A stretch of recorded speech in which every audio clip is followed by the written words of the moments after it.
Knowing who you are. Knowing who you are.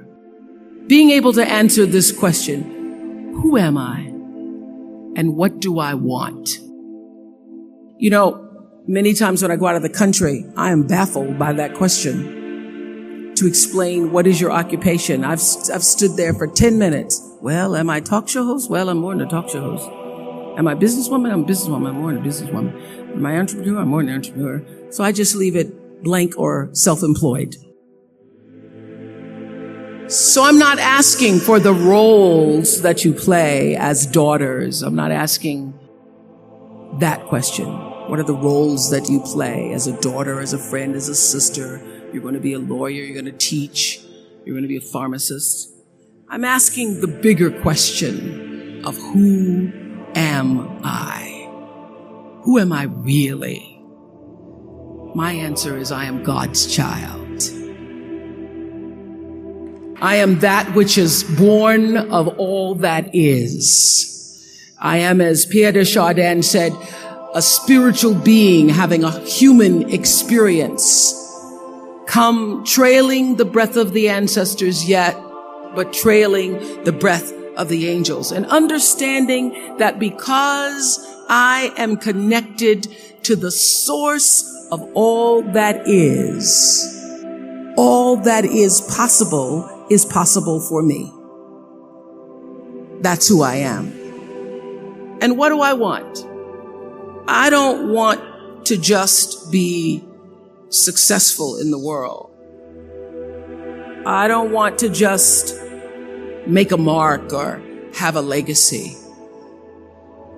The answer to that question for me is I want to fulfill the highest, truest expression of myself as a human being. I want to fulfill the promise that the Creator dreamed when He dreamed the cells that made up me. What do I want? You must have some kind of vision for your life. Even if you don't know the plan, you have to have a direction in which you choose to go. I never was the kind of woman who liked to get in a car and just go for a ride. I had a boyfriend who would say, let's just go for a ride. I want to know, where are we going? Do we have a destination? Is there a plan? Or are we just riding? What I've learned is that's a great metaphor for life. You want to be in the driver's seat of your own life, because if you're not, life will drive you. Knowing who you really are in this space and time that we embody. That's number one. What do you want? Who are you? Number two, you must find a way to serve. Martin Luther King said that not everybody can be famous, but everybody can be great, because greatness is determined by service. Now, we live in a world where everybody wants to be famous and where we admire people for just being famous. We think being known brings us value. The truth is, all of that will fade in time. The real truth is that service and significance, service and the significance that you bring to your service is that which is lasting. So to be able to, whatever your occupation or job or talent or gift is, our honorees today getting doctorate degrees, to apparently opposite fields, HIV and AIDS and the spoken word. But what they have in common is service, using the spoken word in service to community and the world. Using your knowledge and information about HIV and AIDS and medicine in service to the world. And if you look at all the most successful people in the world, whether they know it or not, they have that paradigm of service. Everybody's talking about Mark Zuckerberg and the IPO. Service. Jay-Z rapping. Service. Through the word, to people, through song. For many years, I was really just happy to be on TV, and people would stop and say, "Oh, you on TV?" "Yeah, I'm on TV. I like being on TV. It's a nice job." That I went back and I took a long look at what it was I was doing on TV and made a decision that I was no longer going to just be on TV, but I was going to use TV as a platform, as a force for good, and not be used by TV. And I will tell you, my decision to make that significant change in the way I operated on television, using television as a service, changed my career exponentially. Service through medicine, service through art, using whatever it is you produce, your product, as a way of giving back to the world. When you shift the paradigm of whatever it is you choose to do to service, and you bring significance to that, success will, I promise you, follow you. Service and significance equals success. That's number 2. Number 3, it's so simple, but so hard to do. Always do the right thing. Be excellent. People notice. Think of how you notice. You go to Taco Bell, somebody gives you an extra napkin and some sauce. You notice. You want to go back to that person. Because even at Taco Bell, excellence shows itself. Be excellent. Let excellence be your brand. Everybody talks about building a brand. I never even knew what that was. When people say, "You're a brand," I would say, "No, I'm just Oprah." What I recognize now is that my choice to, in every way, in every example, in every experience, to do the right thing and the excellent thing is what has created the brand. And what I know is that when you are excellent, you become unforgettable. People remember you. You stand out. Regardless of what it is, you become an unforgettable woman. And that is what we all want. We want to be unforgettable and not forgettable. So doing the right thing, even when nobody knows you're doing the right thing, will always bring the right thing to you. I promise you that. Why? Because the third law of motion is always at work. For every action, there's an equal and opposite reaction. That is so true in all of our lives. That's what Newton said. Celia in The Color Purple said it. Everything you even try to do to me, already done to you. Everything you even try to do to me, already done to you. So you don't have to worry about revenge or getting back at somebody, making sure they pay. You just have to do the right thing, and the right thing will follow you even when people don't support it. I remember many times on my show. There are many shows y'all never saw. And the reason you didn't see them is because I got the last vote. And I remember 2010, my team, hardest working team in television, had done this interview with a woman who turns out she was a Sunday school teacher by day and a sex addict at night. Ooh. And they were like, "You won't believe it. We got her going out. We got her with the men, and we get to show her." And she was willing to show us everything. I sat down with a woman for an interview that was taped. And during the process of the interview, I said, why are you doing this? And she said, oh, I want to help people. I want to tell my story and I want to help people. I said, do you have children? She says, yes, I have a 10-year-old son. I knew right then this is never going to see the light of day. So we got off the air and I said to the lady, we are not going to air that show. And she said, why? My producer said, why? She knew she was being filmed. She knew what she was saying. She knows what I said, because her son will never get over it. Her son will never get over it. And it's not worth a rating point to me. Not worth a rating point to me to know that there's a 10-year-old boy who's destroyed because his mother went on the Oprah Winfrey Show and told all her business. You do the right thing even when other people think it may not be. And oftentimes when you make a decision to do the right thing, immediately you're faced with doubt. Was that the right thing? Was that the right decision? I don't know. Was that the right thing? You always know it's the right thing when in the end there is peace. You are rewarded by peace in knowing that you did the right thing.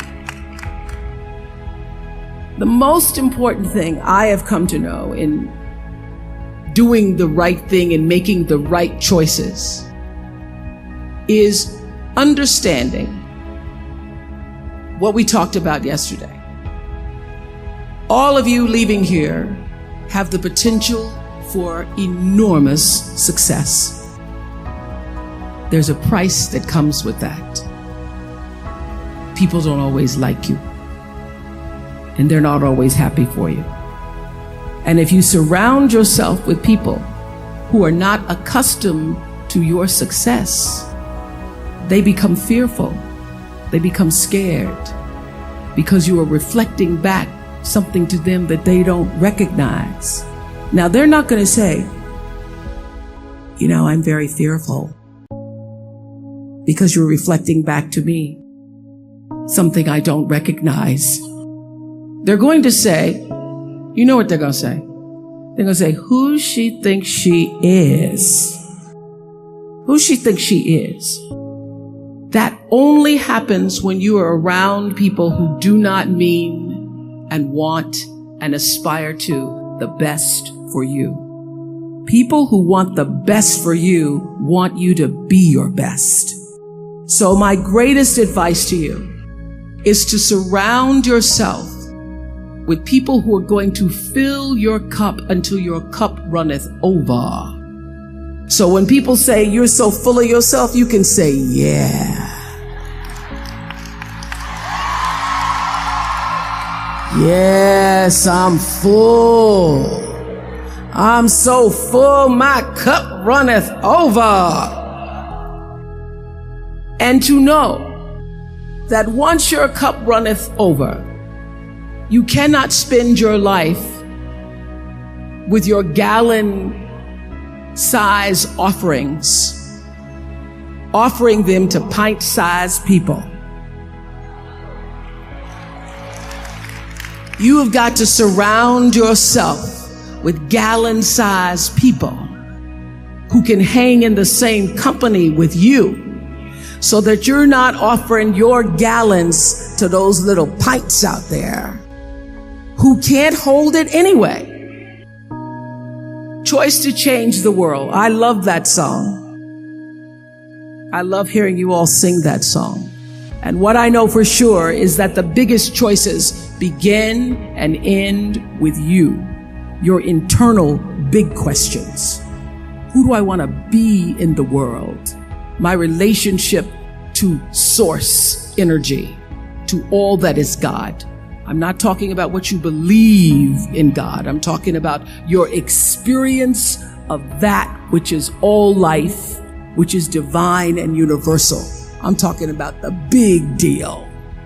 Being connected and aligned with that. When you are tuned in and charged into that, whenever you feel empty, you go inside yourself and you connect to the source, and you know that all things are possible. To know that and to choose to do the right thing in service and significance. I promise you, you will create a vessel of service for yourself first, because you have to honor yourself first. You have to give to yourself first, otherwise you have nothing to give away. You will create a vessel for yourself, for your family, your community, and the world. And those three things will not only lead you to a blessed life. I stand as a witness. My life is so blessed, I can't even take it in sometimes. It will lead you not just to a gifted life and a rewarding life that fills you up, but a sweet life. That's what you want. You want the sweetness. You want it to be so sweet, so that even when the storms come, and they will, you'll know this too shall pass. The storm is passing over, and you shall not be moved, because you know who you are. When you can do that, grace will follow you, grace and glory. And when they see you coming, it ought to make them proud. I have spent hundreds and hundreds and hundreds and thousands of hours talking to spiritual leaders and teachers, and not just spiritual leaders and teachers who have been deemed so, but thousands of people who came from levels of dysfunction, who came from levels of pain, who were suffering, who were challenged in their progression of trying to be the best human beings they could be. And they allowed themselves the opportunity to come on our show, the Oprah Winfrey Show, and share their stories. I am one who believes in the sharing of stories. I believe in the process of sharing, period, because I know that all life gets better when you share it. And those thousands of people who have been guests on the show, and many of them who are also audience members, have been my greatest teachers. And I would say that one of my gifts that I've had since I was a little girl growing up in Mississippi, being raised on a tiny little acre farm with my grandmother, is that I knew how to pay attention. I was a great observer of life.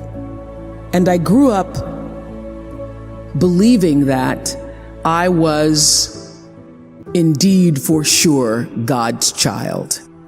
It's because every Sunday I sat in our little church down the road, a dirt road from where my grandmother lived. No running water, no electricity, but the church is down the road from us, and we could hear the singing as I was getting dressed for Sunday school. And I'd always sit on the left-hand side, the left pew, in the second row.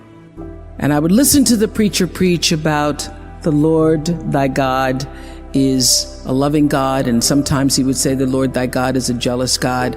But most important, I heard him say, you are God's child, and through God all things are possible.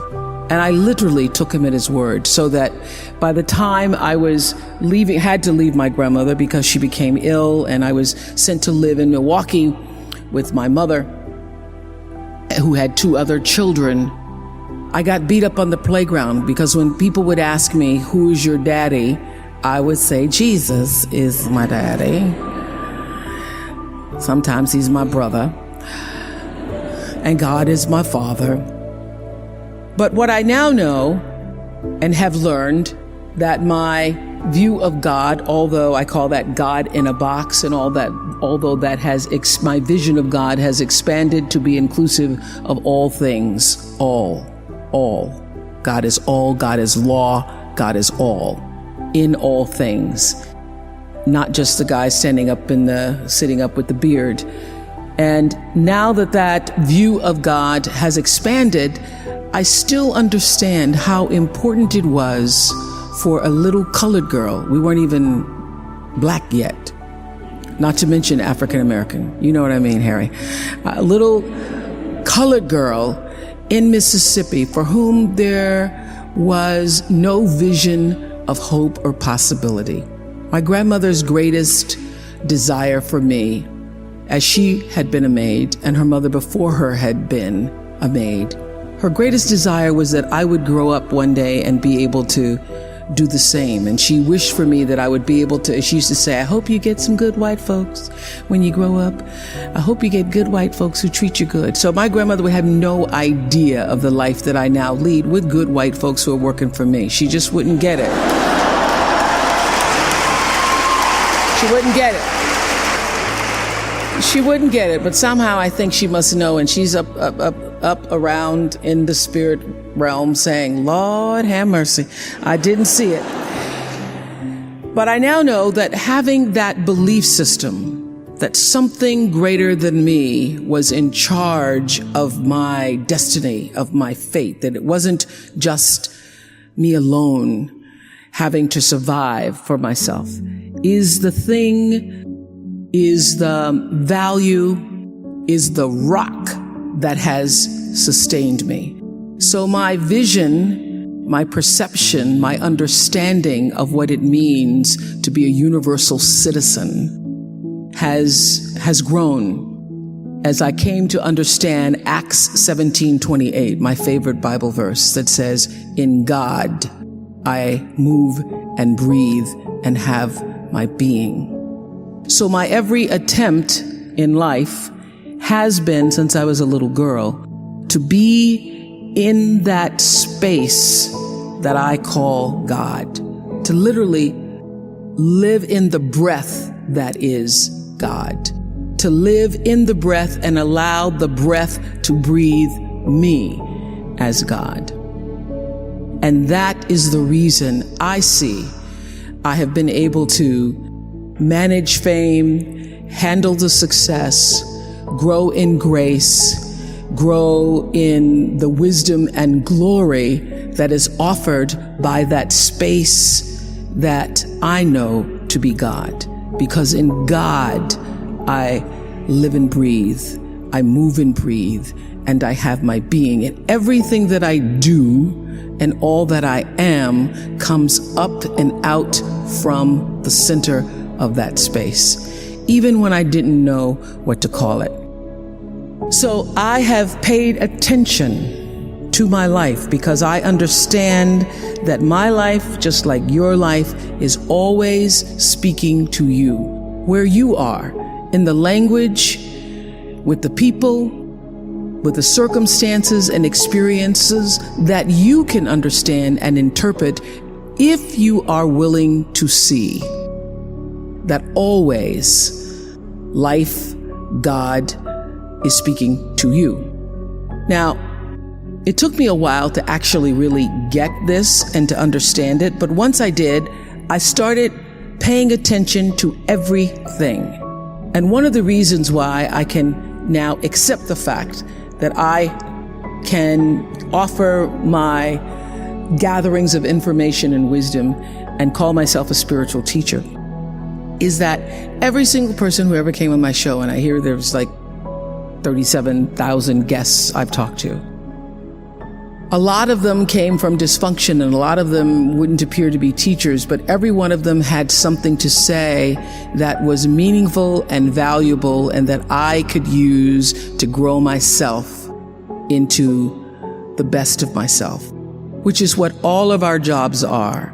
Your number one job is to become more of yourself and to grow yourself into the best of yourself. One of my greatest teachers was a man named John Diaz. We were doing a show called Would You Survive?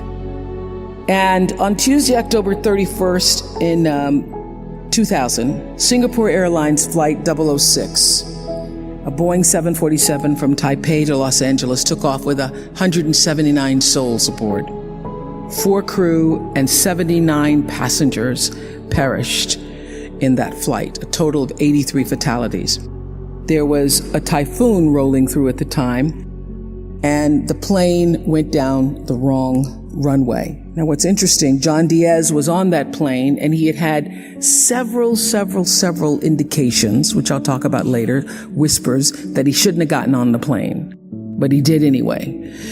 He got on the plane, and he managed to be one of the survivors.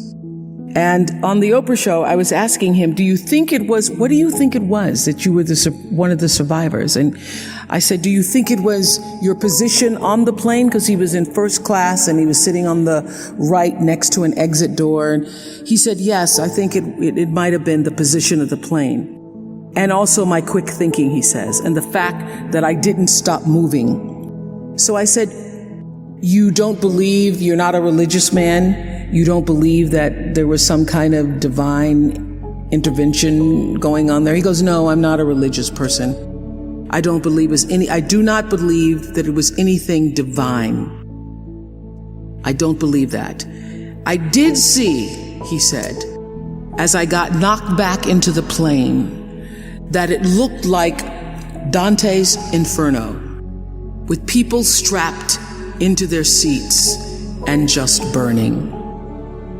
And it seemed a bit to me, as I turned and looked backwards, like there was a light coming out of the tops of their heads.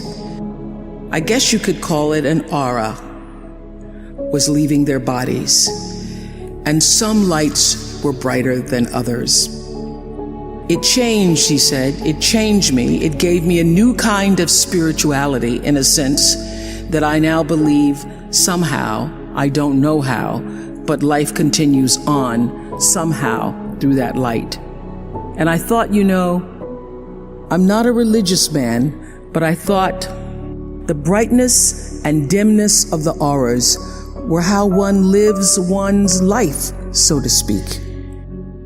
So that's one of the major things that really has changed with me since then, he says. I want to live my life so my aura, when it leaves, is one of the brightest ones. That's one of those moments that happens and you know that it's bigger than a show about survivors. Because I always knew that when I am moved, at least a million other people might be too. Because if I can feel it, and there are 20 million people watching around the world, it means that somebody else also felt and heard the same thing. That's what connection is. So I thought a lot about that. And thought about it, obviously, in thinking about, in preparing to talk to you all today, about how does one lead a meaningful life? Because ultimately, isn't that what we all want? We want to lead a life so that however we transition, people can say, wow, that was a bright one. That was a bright light. First of all, I think that it comes from a deep sense of awareness about who you are and why you're here. It comes from being in touch with, on a regular basis, the appreciation and the holy gratitude that should fill each of our hearts on a regular basis, just knowing what a privilege it is to be here and to be human. Close your eyes for a moment, will you please? And breathe with me. Just close your eyes. And if you will, put your thumb to your middle finger and gather your other fingers around. And let's feel the vibration and pulse of your personal energy as you take 3 deep breaths with me. Inhale. And as you exhale, just feel the vibration, energy, blood pulsating through your body, through you. And another inhale.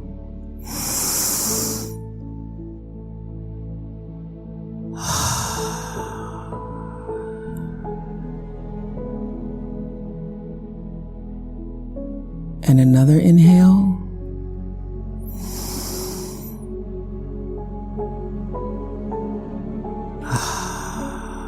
and keep your eyes closed.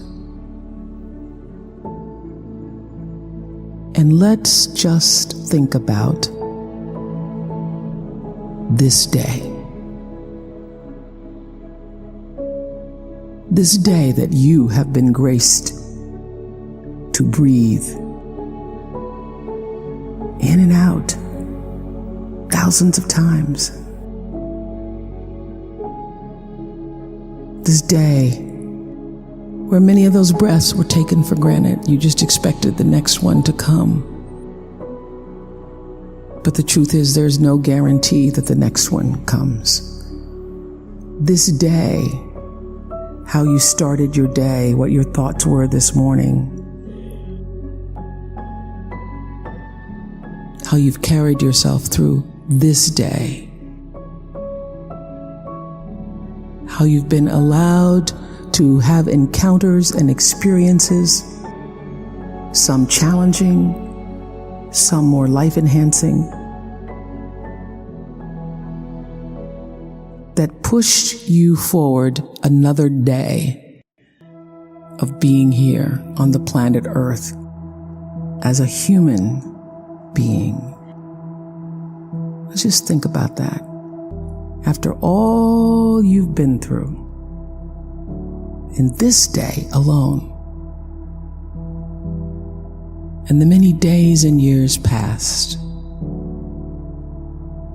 how you got here to this prestigious, esteemed university, the choices you made that have brought you to this day.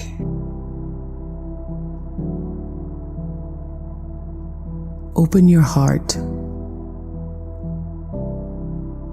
and quietly to yourself say the only prayer that's ever needed. Thank you. Thank you. Thank you. You're still here. And you get another chance this day to do better and be better. Another chance to become more of who you were created